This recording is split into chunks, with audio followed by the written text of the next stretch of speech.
Pemirsa Bali Rumasuk Provinsi Sani Medue Sokongan Kesehatan Sani Becik Antung Prasarana Wiadin Kewentenan Sumber Daya Manusia. Punika mawinan peradayaning vaksin sampun wenten Bali sampun sayageung nglaksana vaksinasi COVID-19.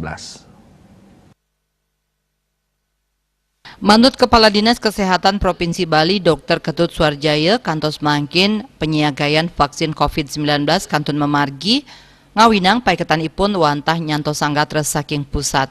Manut Dane, wenang sajeroning nyobiahang taler skema vaksinasi COVID-19, samian kaduenang pemerintah pusat. Nanging ipun mastikayang yening Bali sampun sayage antuk ngelaksanayang vaksinasi COVID-19, tatkala vaksin sampun wenten. Indika puniki kasokong melarapan kuentenan serana miwah prasarana kesehatan sane becik ring Bali, rumasuk ring sumber daya manusia.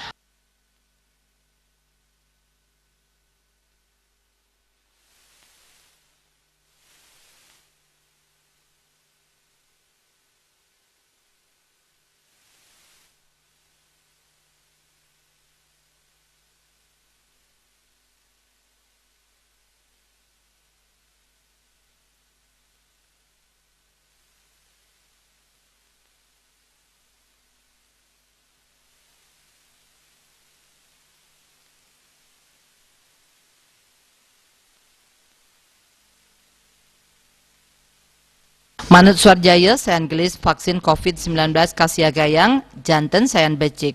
Santukan vaksin kejantenang pemargin becik sajeroning nyayubin angge saking panglalah COVID-19. Nanging rahumangkin sinambi nyantos sang kuentenan vaksin nganutin tur ngelaksanayang protokol kesehatan 3M, tur nyaga imun pindah ke pemargi sane patut kelaksanayang sajeroning megat panglimbak COVID-19. Ekayana Bali TV.